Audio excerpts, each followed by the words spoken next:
single day, like I've always done and always will. Passing these bills on the floor, making yet another stand. Welcome to this week's edition of New York Now. I'm Chantal Destra.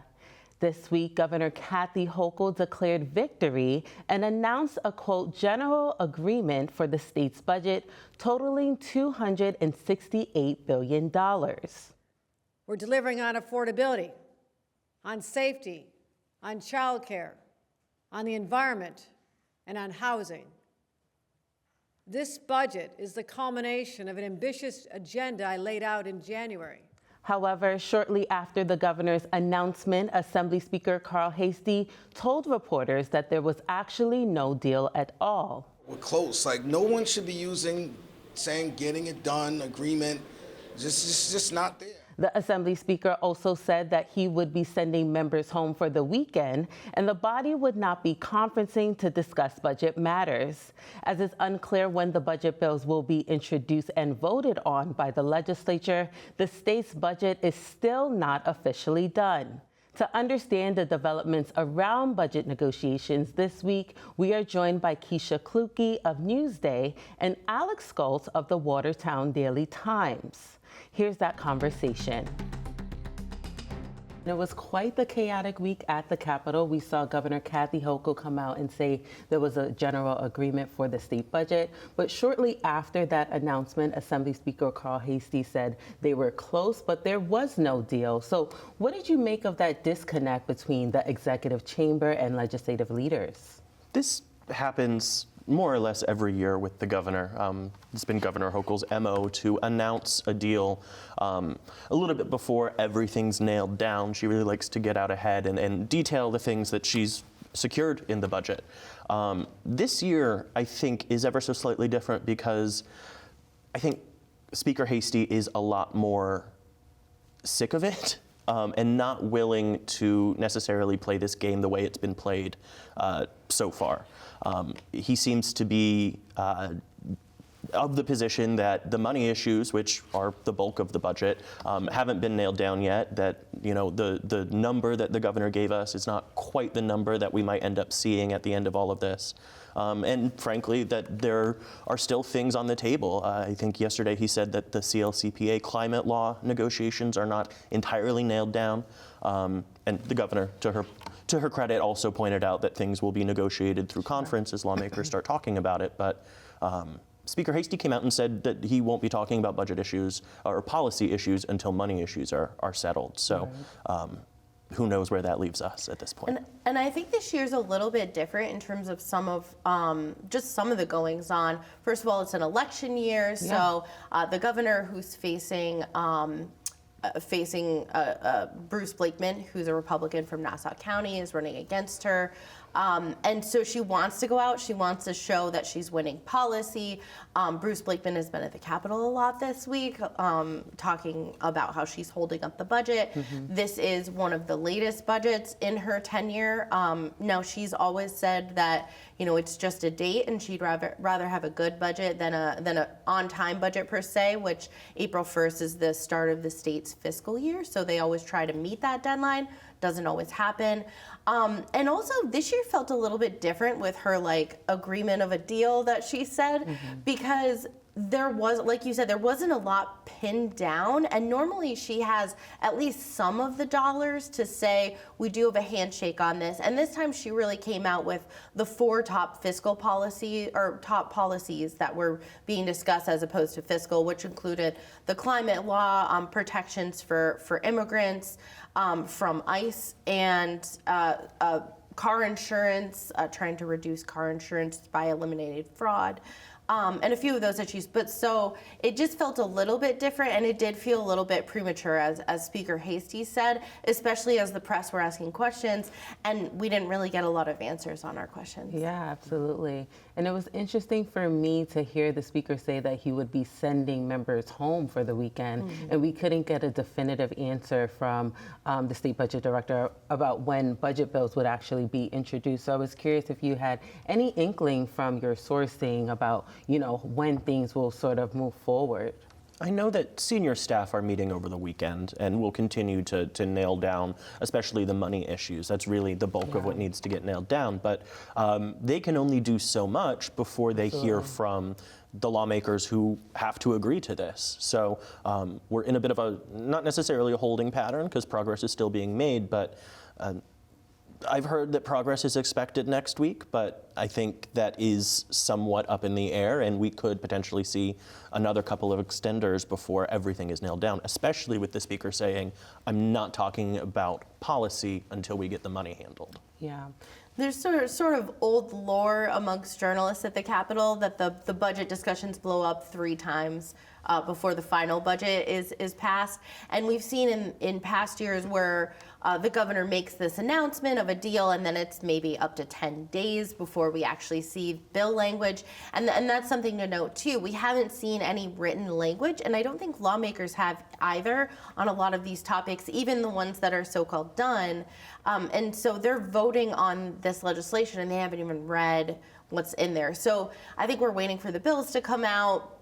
I wouldn't bet, if I were a betting person, I wouldn't bet on next week. I'd probably say the following week in terms of bills coming out. They might do the low-hanging fruit first, and then the more controversial bills typically come out at the end. Yeah. And honing in on the governor's announcement, what were some of your big takeaways on what the governor revealed? I know we're still waiting on some final details, but was there anything that struck you about what she shared with us on Thursday? I think the pied-à-terre tax, tax on luxury second homes in New York City, there still remains to be seen details on the actual rate that we're going to see there, but it does seem like that got the green light, so to speak. And it seems like her CLCPA changes, the climate law changes that she's been pushing for, might be a little bit pared back from what it was that she had specifically laid out in that op-ed in the Empire report, because the details that she gave yesterday said, we're moving some targets. To me, I feel like she would have said more about what those targets were if they were closer to her goals. And by explaining that we're moving some goals, but we're not telling you where they're being moved, that gives her a little bit of a grace area for the final product to actually come out with what I suspect will be, like I said, something a little bit pared back from what it was that she proposed in that op-ed. Yeah. And I think there were a number of wins for Kathy Hochul in this budget. I mean, she got her child care package, it seems. I mean, again, the ink is not dry. We don't know all the details, but she did expand pre-kindergarten statewide. So 4-year-olds would have that in every district, have the ability to go to pre-K. New York City, it expands 2K and 3K, so those are sort of childcare programs. That was a large proposal for her. There also was a $1 billion utility rebate, which was proposed by the legislature and ended up making through there. We don't know what that boils down to in terms of like what people will see in their mailboxes. I'm assuming close to the election, but they will get some sort of rebate check. There was also $40 billion for school aid. We don't have the details of where that's going, but it equates to about a 2% increase, at least for all school districts statewide. And then also some more political wins, the immigration protection from ICE, which she has been going back and forth with President Trump, and his borders are on. And so I think it maybe didn't go as far as the legislature had wanted. They wanted a number more protections, but they did basically say that the local law enforcement can't work with ICE unless there's like a criminal, a large criminal cause for it. Yeah. And one thing that I noted was that the governor took the time to make it clear that negotiations have not been easy. She also mentioned the special interests that have had a sort of impact on the way negotiations are going. She also stated that they were doing negotiations against the backdrop of federal funding cuts. So what did you make of the governor sort of characterizing the budget negotiations and the process this way? I think it seems to me that at the very least, both the governor and the speaker are a little bit frustrated with the way that this process works. The governor's frustrations are different than the speaker's for sure. The governor's position is that the lobbying efforts have been trying to stymie her goals and been trying to keep special interests well represented in the state government and in the budget, the final product. And obviously the speaker's position is a little bit different, where he's frustrated, seems like specifically with the way that the governor makes this process work. She has been open about this. She's talked about it in years past. She likes to push the budget past its deadline because it gives her more leverage. Lawmakers aren't getting paid. There's more of an impetus to get the thing done now. And she did it again this year, introducing things after the deadline. The pied-à-terre tax came up very late in conversations. So all of these things, to me, indicate that I think everybody's a little bit frustrated with the way that they're supposed to be operating in this process. Yeah, and it's worth noting that the governor, just a governor in general, has more power in this process. They're the ones setting the agenda, setting the policy proposal with their executive proposal on the budget, and then the legislature can add or can kind of tweak things and maybe add stuff in the three people in a room discussions. Again, a lot of this is behind closed doors, so we're only being told what they're willing to tell us, which can be politically motivated. And so it is hard to say what's going on, but I think Governor Hochul has been very clear that she thinks that this strategy is benefiting her. Among the kind of Albany insiders, it's a little bit strange. I think there's a lot of lobbyists that don't really understand how they think this is benefiting her, because she already has the upper hand, and they think that maybe she should just use the upper hand and set that deadline and go for it. But she has been a little bit more, or more generously more cooperative with the legislature, as opposed to the prior governor, who really was like, this is my agenda, I want this, and I'm not moving from it. And she's been willing to negotiate, which I think does allow room for those interest groups. Yeah, and it's been interesting for me to see the growth of the governor from years prior. Like, she definitely seems settled and confident in this position as someone who's driving negotiations forward. And one of the things that she was sure to underscore was funding for New York City, and highlighting all of the funding that the state has given to the city, proposals that she's trying to implement to help the city, and also say, it's time for the city to buckle up and find better ways to steward money. And that's sort of interesting to show that dynamic between the governor and New York City Mayor Zohran Mamdani. So lots to look forward to in the next couple of weeks, but unfortunately that is all the time we have for today. Thank you so much for your time. Thanks for having us. And we were speaking with Alex Gault of the Watertown Daily Times and Keshia Clukey of Newsday.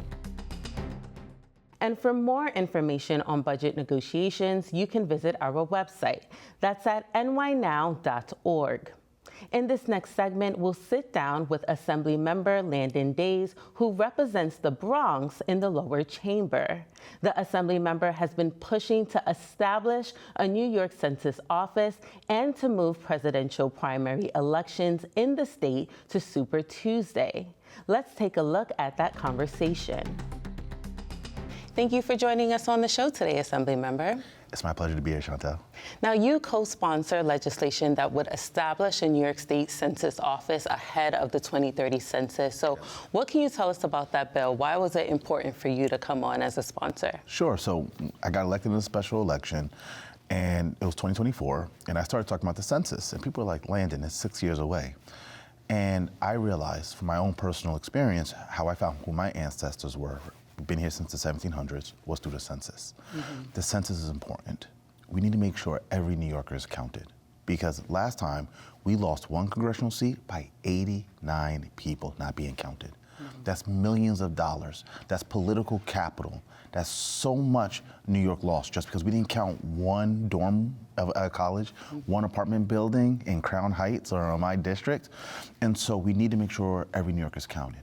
Second, we have a hostile federal government that is clearly targeting immigrants. Mm-hmm. And they're trying to put an immigration question on the census, which should not happen. It's not about if you're a citizen or not, it's about, are you here? So what happens now when city and state and federal officials are knocking on doors and they need to get someone to say, hey, fill out the census, but they're scared that might be an ICE agent in hiding? right? That's why we're also pushing for New York for All in the New York budget to protect that. But that's going to create a chilling effect. New York is a state of immigrants.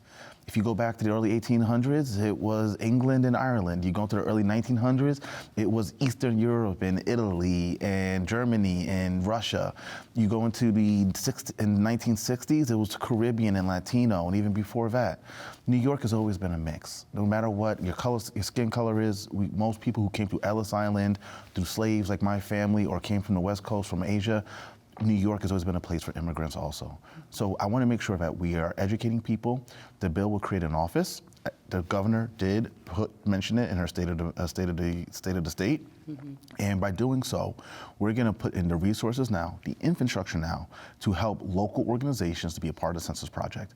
And that's another thing I want to speak to. The APA Voice and these other small organizations, we need to make sure they are funded and supported because they're the ones in the community, they're the ones on the ground who can do this work to pull people out to make sure they're counted. And I know a recent study by Carnegie Mellon University predicted that New York is set to lose about 2 congressional seats after the 2030 census. So how is that finding driving your conversations at the Capitol as you try to ramp up support for that bill? I'm an unabashed, proud New York State Democrat. I believe in the Democratic platform and what we do as Democrats. I want to make New York more affordable. I want to create housing. I want to protect our environment. I want to create good paying jobs, and I always will support unions. But if New York loses 2, California is scheduled to lose 3, Illinois loses another 2, Michigan might lose 1, suddenly there's a chance that in the 2030s, there will not be another Democratic president unless we would have to win the blue wall, what we call it the normal Democratic states, and would always have to win either Georgia or Arizona. That's making the barrier higher for our Democratic caucus, right? Mm-hmm. But more importantly, the funding that we would lose by being undercounted impacts everyone, Republican, Democrat, Independent, and all in between. I want to make sure our roads, my Republican colleagues always speak about how we don't have enough funding for local roads. That is impacted by the census, education, funding for our schools. I don't care what city, what party you're part of, we are all believers that a stronger and better public school system in New York is better for all New Yorkers. Why would we underfund our own education system? Right now, we have a census response rate in the mid-60s. That's an F, D- at best. We just get to 75 to 78. I actually think not only we won't lose a seat, I think we could gain a seat. And that takes leadership. That takes us standing forth right now and having a long-term plan. And doing so, it would help us for our budget crisis right now, our fiscal issues, and also make sure that we get the proper representation in Congress to make sure New York values are heard on the federal level. And you mentioned the governor indicated support for this measure earlier this year. Now that we're about 4 weeks after the April 1st budget deadline at the time that we're filming this, and there's so many priorities on the table as it relates to what the legislature wants and what the executive chamber wants, are you at all worried that this policy won't make it in the final enacted budget? I have to believe that the governor understands what's at stake and understands that this is good policy that makes sense. I think it's something that we can really run a statewide campaign on as the New York State Democrats on the importance of it, right? It also allows us to engage organizations that are reaching some of these hard-to-reach communities. And in doing so, I think makes New York stronger. I do believe she's committed to this because it makes political sense, it makes policy sense, and it makes fiscal sense.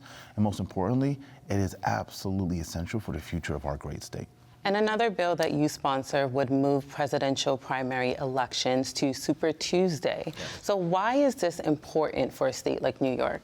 So many presidential candidates come to New York to raise millions of dollars. Republican, Democrat, even the Green Party. You know, Jill Stein only shows up every 4 years, but even she shows up in New York. So why is it that our vote isn't heard until April or June? Why is it that they take us for granted? They will ask us for money, and then they will go on talk shows and talk smack about New York. But then they don't need to talk to us because they know by the time their primary is set, by the time we vote as New Yorkers, it doesn't matter. Because the reality is if we have a primary election where New York is going to determine the outcome, that means we have a lot of dysfunction most likely in their primary at that point. But to me, I think if they're good enough to come to our state to raise millions of dollars, they're good enough to come to our state to campaign and talk to New Yorkers. And this is a bill that passed in the Senate earlier this year, but hasn't made much movement in the Assembly. So what are the conversations that you're having with your colleagues to sort of ramp up support before the end of the year? Got to give credit to where credit's due. Senator Skoufis pushed this through very quickly, put a lot of pressure on me. I have to have conversations with Chairman Jay Jacobs because there's interpolitical things that we got to deal with on this. But I really do think this makes common sense for New York. Yeah. I think New York needs to be at the forefront. Our voices need to be heard. I think we've learned in this last election, picking the right nominee is essential because we need to ensure we have an efficient, smart, thoughtful, empathetic person in the White House. And I think there's no better state to lead the way than New York on that issue. Do you have any data to support how this bill might impact voter turnout? So we do believe that it would increase voter turnout because Super Tuesday is all on the news. Super Tuesday, Super Tuesday, Super Tuesday. People get engaged during presidential elections. I think it was in the 2020 primary, the 2020 primary, I was shocked at how low the voter turnout was for a major presidential primary. And part of it was, by then, President Biden had it sewed up. And so again, did New Yorkers' voices get heard? Did those nominees come to New York and listen to New Yorkers? No. They'll go to New Hampshire, they go to Iowa, South Carolina, and those states deserve that too. But what about New York? We are the financial capital of the world, right? How many businesses are here in New York? How many amazing universities and institutions are here in New York? We have people that need to be heard, and I think this will help make sure that when it comes to federal and presidential elections, New York issues and New York values will always be considered. Do you have any concern that this bill might negatively impact down-ballot races or races that are not in presidential election years? I don't think so, because right now, a lot of the presidential primaries aren't set on the same date as the primary, right? The last presidential primary, I believe, was in April, right? And we still had a June primary, right? And so there's a concern about having too many primaries. You want to sync them up. And I also understand that point. But I think creating a little bit more space between the June primary and the presidential primary will allow people to get kind of like, okay, we just voted. It gives a little bit more time to get back into the swing of it and then vote again in June. Because we need to get voter participation up. We need to get more young people voting. Jamal Bailey and Nili Razik has a great bill where if you're the age of 17 but turn 18 in the year of an election that you can vote. I support that, because that's going to make sure we can get younger people to vote. We saw with the mayoral election, younger people are right now engaged, so I'm going to colleges and universities, and I want to talk to them. Even if we might not agree on my policies, I'm not a super progressive, I'm not DSA, but nonetheless, I think by engaging young people, we can get them involved in the political process, and that is so important. And if your bill is enacted, are there any costs that you're estimating either for local towns and cities or for the State Board of Elections? As of right now, the cost would be the same because we have to do the primary anyway. Just by moving up to February, we don't see any fiscal impact. But with that said, we need to make sure that our Board of Elections are well funded. We need to make sure that their systems are up to date, that they're protected from cybersecurity attacks. And we're having issues with the U.S. Postal Service, so we've got to make sure that our mail-in ballots are out early, and we want to make sure that people can get their ballots in on time. And with the budget being delayed, that gives you very little time to focus on things outside of the budget once it's finally passed. So what is your sort of strategy going to be after the budget is passed to ramp up support and hopefully get it over the finish line before lawmakers head home for the summer? Well, first I'm going to pay my bills because we're not getting paid right now. So definitely going to have to do that. After I take a deep breath and maybe have a nice dinner with some of my colleagues, we all hand in what's called our priority bills, right? Because unfortunately, as the budget is late, that also means our legislative session is now getting compressed, right? So there's only so many bills that we'll be able to put on the floor. So I'm hoping that my devocalization bill will get on the floor, which will help protect dogs from non-medical devocalization of their vocal cords. So imagine you're a beautiful dog or a cat, like some people do it for non-medical reasons, and I think that's just cruel. Dogs, that's how they communicate, and you're taking that ability away from them, right? Two, I'm making a big play on fixing the cannabis industry. I have a background in cannabis. So working on make sure in the budget there's funding for what's called the retail tags, but also want to make sure that our cannabis program can really be what reach its full potential. Another bill that we're working on is deed theft. We're going to have a package of deed theft bills to help strengthen that up and also talk to the city to make sure that they're taking the necessary steps on their end to stop deed theft and working with the Attorney General, Tish James, on this issue. I'm very proud of that. And my last bill, I'm a dad of two. I have a fatherhood initiative bill. And what it is basically, there's not a manual on how to be a father. I want to make sure that I was blessed to have an amazing father and an older brother who really guided me as a young man. But some young men don't have that. So the Fatherhood Initiative, myself and Senator Jamal Bailey, who's also a young father, Kevin Riley, who's a city councilman in the Bronx, did something similar in the city. And the Fatherhood Initiative is to create a resource center working with the Office of Children and Family Services with Commissioner Dr. Harris to ensure that these resources are put there for these young men. Well, unfortunately, that is all the time we have for today, but we thank you so much for taking the time to connect with us today, Assemblymember. It's my absolute pleasure, and thank you for having me. And we were speaking with Assemblymember Landon Dais, representing the 77th Assembly District in the Bronx. And for more on those bills, you can visit our website. Again, that's at nynow.org. Well, that does it for this edition of New York Now. Thank you for tuning in, and see you next week.